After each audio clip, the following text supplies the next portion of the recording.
Welcome to Fruitful Trees, everybody. And if you look behind me, you see a bunch of mangoes growing. And this is what we're going to be talking about today. I, for the most part, do not water my mango trees. And they do fine without water. I water them when I plant them, but I don't water them at other times. And I have some other trees that make some, I made some interesting observations when it comes to watering and how much watering a fruit tree needs or doesn't need. See, the situation I have here is I have 2 yards and even a third yard that my neighbor lets me use. But in my main yard here, I have irrigation and I'm watering these trees. I have another yard where I have no irrigation. And I've spoken to many people and I went to many different yards and I've interviewed them, and some people do no water, some people do water. And I'm always trying to make an interesting observation to see what grows where and what grows best. And I remember being in one yard and the man telling me, even though his mango trees grow without water, the water trees that he used water on have grown so much better, quicker, and have fruited so much more. But the question is, you see behind me, this tree is fruiting just fine. Even if it got more, do I need more? Is it worth putting in water to get an extra abundance amount of mangoes if I'm getting already a tremendous amount? So these are the things you have to question yourself. If you have one tree or many trees. And the dilemma I'm facing right now is I ran out of room in this yard that I have the water in. And the next yard, I've planted most of the trees, mostly mangoes over there, because those are the ones that are most water tolerant. So today we're going to speak about what trees are most water tolerant, and what trees need the most water, what trees do better in a drought, fruiting wise, and all of that. So if you have any experience with this topic, or share your experience on your trees, water versus not watering, let us know. Put that below in the comments. So here I am in my watered yard, and as I said, the mango trees are doing great. Once the mango trees have gotten past the establishment stage after 2 or 3 years in the ground, and they've given up good amount of mangoes for a couple of years, I shut the water on them and I don't do any more water. However, this year I'm experimenting with a little different, because I heard some people say, well, you don't need water on them, but when the trees are have fruit on them, like now, so they don't get as stressed out, then you can turn on the water. So I'm experimenting with that in this yard right now. We'll see how it goes to see if we get more or less fruit rot. And these two trees behind me are two lemon meringue trees. And these are the trees that convinced me to shut the water off on mango trees and all my mango trees, because they thrive. And then I have over here on this side a cherry tree, and that tree thrives without water as well. However, I planted some trees in other yards that were non-mango trees, and they didn't do well without water. So I'm debating, or I kind of not really debating, because I'm probably not going to do it. But should I get water in my other yard? Now, nobody wants to end up hand watering many fruit trees. If you have one, it doesn't make a difference. But many, you don't necessarily want to hand water. But there is a problem too, because some trees can't take too much water. And I have a situation over here. If you could look at this tree here, this is a pumpkin mamey, and this is in my watered yard. And as you can see, it doesn't look too well at all. And I don't know what was going on, because this is the first tree, well, maybe the second tree I had that this ever happened to. I have another pumpkin mamey in the back over there, and it's thriving. It has many leaves on it. It looks great. We'll go take a look at that in a moment. But this tree here, I spoke to several people on it, and I was told that it looks like it's root rot from too much water. Now, in this yard, I was watering my trees every single day for about 15 minutes, and none of the trees had any negative effects of that except this one, possible root rot, they said. So I did shut the water, and I do see some green starting to come back, so that's a good sign. So it's not just too little water, but too much water can be an issue as well. So I have a chart I'm going to show you. I'll put up here on the screen, and it talks about the trees that do the best during a drought or can go the longest without water. and then the trees that definitely need water more often. So before I do that, I'm going to turn the camera around and show you some interesting observations. Okay, so I was told when we think about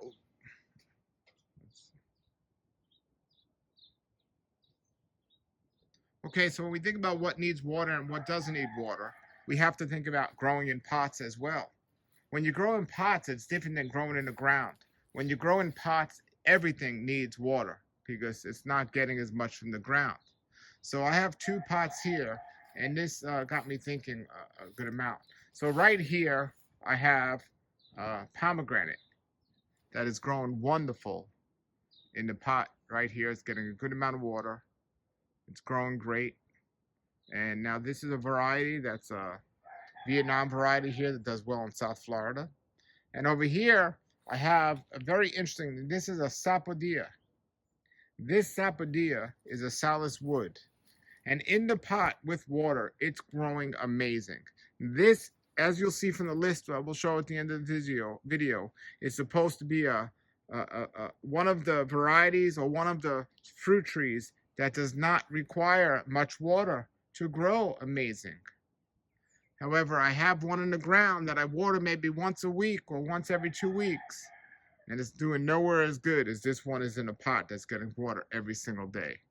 So that not only makes me think that it's better sometimes if you're not able to get water on certain trees to have them in pots and even have them in the ground, but also take out a tree that I have in the ground and put it in a pot and just see this experiment and see how that tree comes back and how well it does. So I do have water on my trees here. This is a new tree that I just put in. That's a custard apple. Another tree that's supposed to not need as much water as some other trees, but still needs water. So not needing a lot of water doesn't mean no water. During a drought, you should water your trees. So there's my bubbler. That's the way I do it. Some people do some plastic black hose next to it and do a drip system. So that's the bubbler system. But my trees seem to be doing fine in this yard, of course, because they all get water. So I have some mango trees in this yard that I don't water, and they thrive. They absolutely thrive. So here's an example. This is M4 mango tree. I shut the water on this a long time ago, and it's just doing great. Here is lemon meringue tree. Those are two lemon meringue trees right next to each other. They're doing excellent. I shut the water on those. Now, here is another pumpkin mamey, and this one does get water. And it was getting water every day, but I cut back to maybe 4 or 5 days a week because I didn't want to have any root rot on this one. Now, something to consider though is these trees are so small. So if this tree is getting water, is the root from that mango or any of these trees around here reaching far enough where it's able to get some water from these other trees that are getting water? So maybe these mangoes that aren't getting water really are getting water. You see, there's my M4 mango, and over here's my soursop. Not too far apart at all, because I'm planted closely. So the roots from that might, in fact, be getting water from here. So even though I shut the water off there, they might still be getting water. I'm going to take you over to my other yard in a moment, and you're going to see mango land where none of the trees are getting water, and they seem to be growing well. Or they seem to be growing well. So we'll go over there and check that out. And I have to get a mamey in the ground. And I want to put the mamey where there is water. So I'm thinking of opening a spot in front of my house and moving mangoes over to the other yard. So that's what got me thinking about this. So what's your all experience with water? Here's a white zapote. And you see it's thriving. It's thriving. My neighbor has a white zapote tree and a mango tree that are much older. They get absolutely no water at all, and they thrive. But they're much older and much more established. So is it worth getting a well and putting in an irrigation system for the beginning stages of a tree to help it survive if you're not going to need it later on at all? Or do you just hand water it for a couple of years and wait? That's what we'll check out. Okay, as we're walking over to my yard with no water, here's my front yard. And I have this mamey that's growing, this paste mamey, and it's growing great in a pot. And I have a water spout right here. And I need to plant that, or I want to plant that where there's water. I have these two trees here that are mango trees. This one's doing wonderful. That's a Pickering. And this one's a Floran mango. So these are doing great, but do they need to be taken a spot that I get water on? And if I didn't have those here, would the mamey just fit perfect here? So that's something I'm considering. And I just look at these mangoes, another mango here with no water, doing excellent. And even the avocados, when they're established, they don't need water and they do excellent. So I've noticed which trees need water and don't need water as much. Here's my miracle fruit. That one does get water. But then I have a miracle fruit over here that doesn't get water.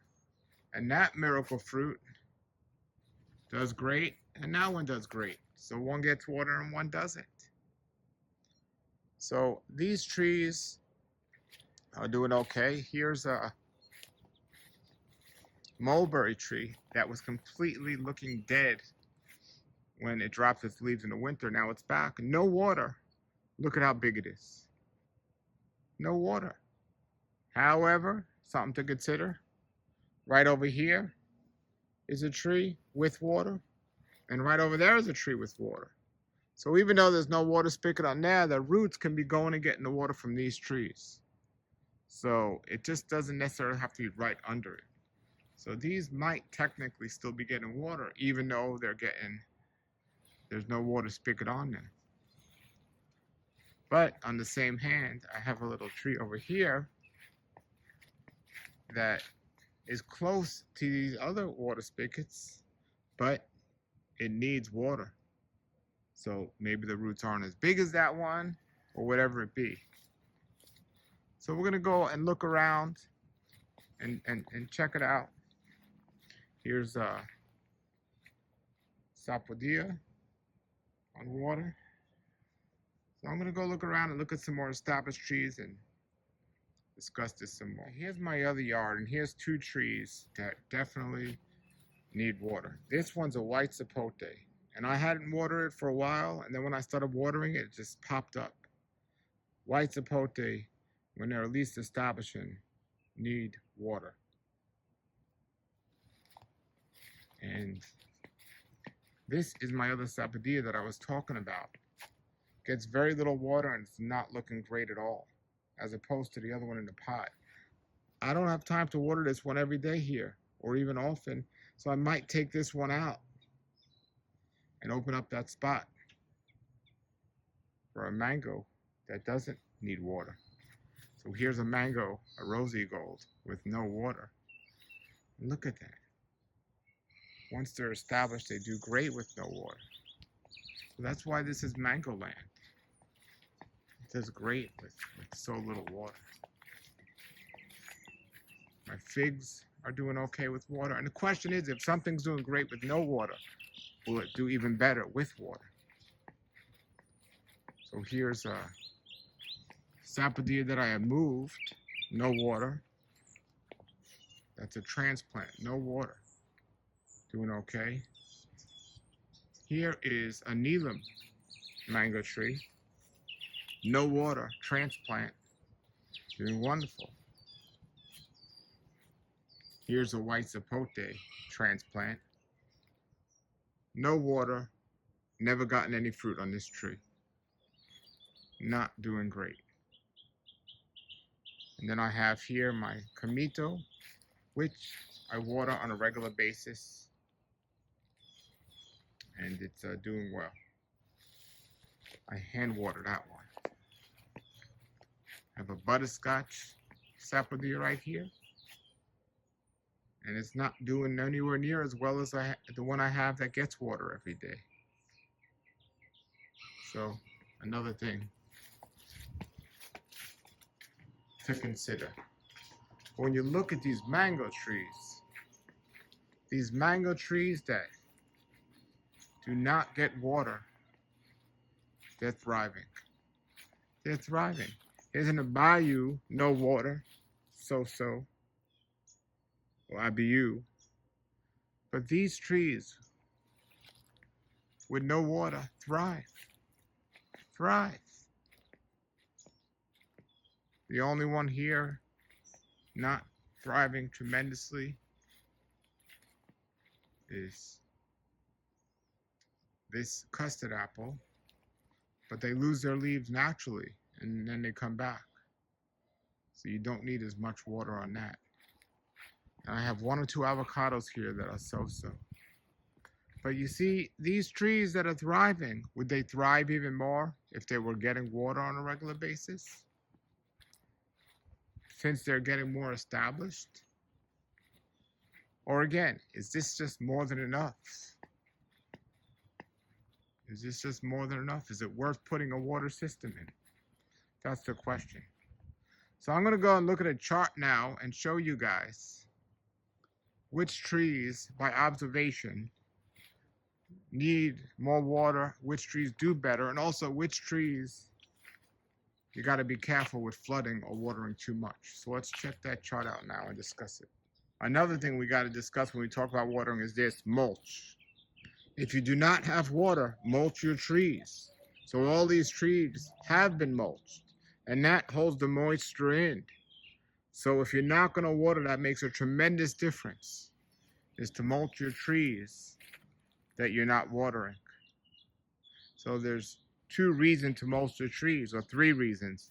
Number 1 is to maintain the moisture if you're not getting water. Another reason is to get the nutrients from the mulch down into the roots. And then another one is so grass won't grow around the tree. So these are 3 good reasons to mulch if you don't have water. So we have a mulch pile here, and we like to mulch our trees once or twice a year here. And that makes a difference. So these are going to go on the banana trees, which definitely like moisture, that aren't getting water. We'll put those on the trees very soon. All right, everybody. As you see, the information's out of what trees can do better with less water, what trees you got to be careful not to overwater. So let me know what your experience is with that. Some people say the trees, that when they don't get water, it actually, even though it stresses them more, it helps them to understand and survive better without water. And it's not that they don't get water, because when it does rain, they'll get water during rainy season. But we're talking about with a drought, do you need to water them or not? So I'm going to give you 2 more examples of established trees before we close today. So I'm going to turn this around. So look at these 3 trees here. This big one is my neighbor's Nam Dak Mai tree. Been there for many years. It gets cut back sometimes. No water. Seems to be doing very well. There's much more mangoes on the other side. That's the south side. Look at this white sapote tree. Every year, loaded. No water. That tree hasn't been watered for years. Loaded. And then, over there, that black sapote, wow. No water, every year loaded and has to be cut back. The chicken agrees, it does great. So those are just some things to consider as we consider growing here things in our mango land with no water, to see what a difference it makes, and is it worth putting a water system in. Okay, everybody, so that is my trees in the field, but this is a chart. There's a great website. They have this chart planted, which is from the University of South Florida. They posted this here. This website has a lot of great information on growing. It's Growables, Grow Florida Edibles, growables.org. And so they posted this chart from the University of South Florida on their list. Food and drought tolerance of tropical fruit trees. So they have flood tolerance and drought tolerance. So the flood tolerance trees, these are the tropical and subtropical fruit crops based on literature and field observations. Now, this isn't exact. There's many other factors here. For example, when we talk about drought observation, did they use mulch or not to keep the trees moist or not? But these are a very good guide.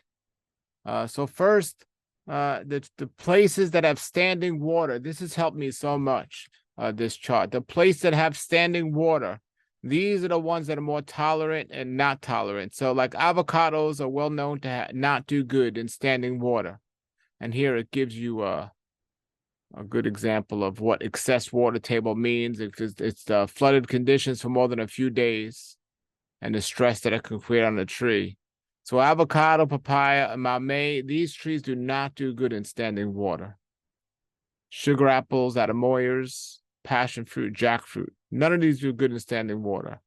These can go either way. Bananas love water.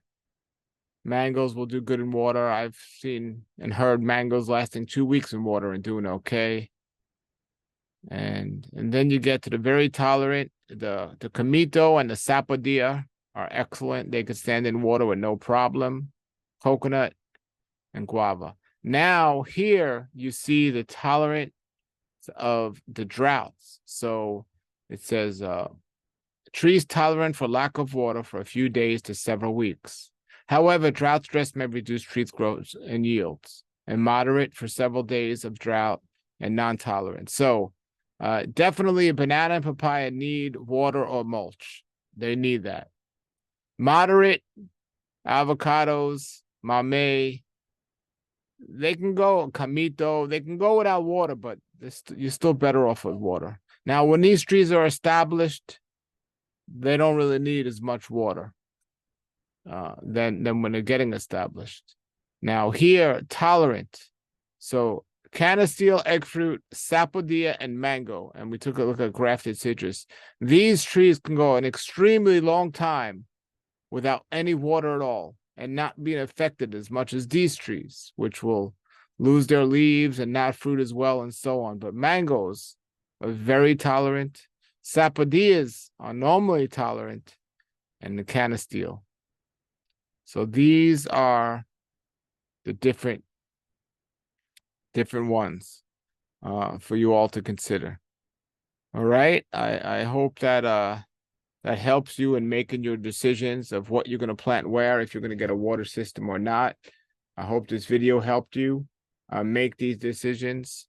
And you also have to observe and consider it mulching stuff where you can't get good water, and observing, if you see leaves drop and poor vegetation growth, you got to cut back. And then sometimes you got to be careful not to overwater because of root rot. All right, everybody, there you go. There are some trees that have different behavioral types depending on if they get water or if they don't have water, or be careful if you get too much water on them as well.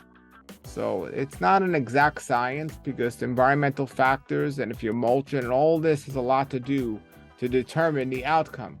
But this is a great guide to give you an idea of what to plant where, because sometimes when I go to places, people, they think everything could go without water, and some places they think the opposite, but that's not always the case. So use this as some sort of guide and observe where you are, because there are some different environmental factors that might change the outcome of this. So until then, everybody, thank you for watching. Please like and subscribe and share this with others who you think would like this information. Have a great day and keep growing.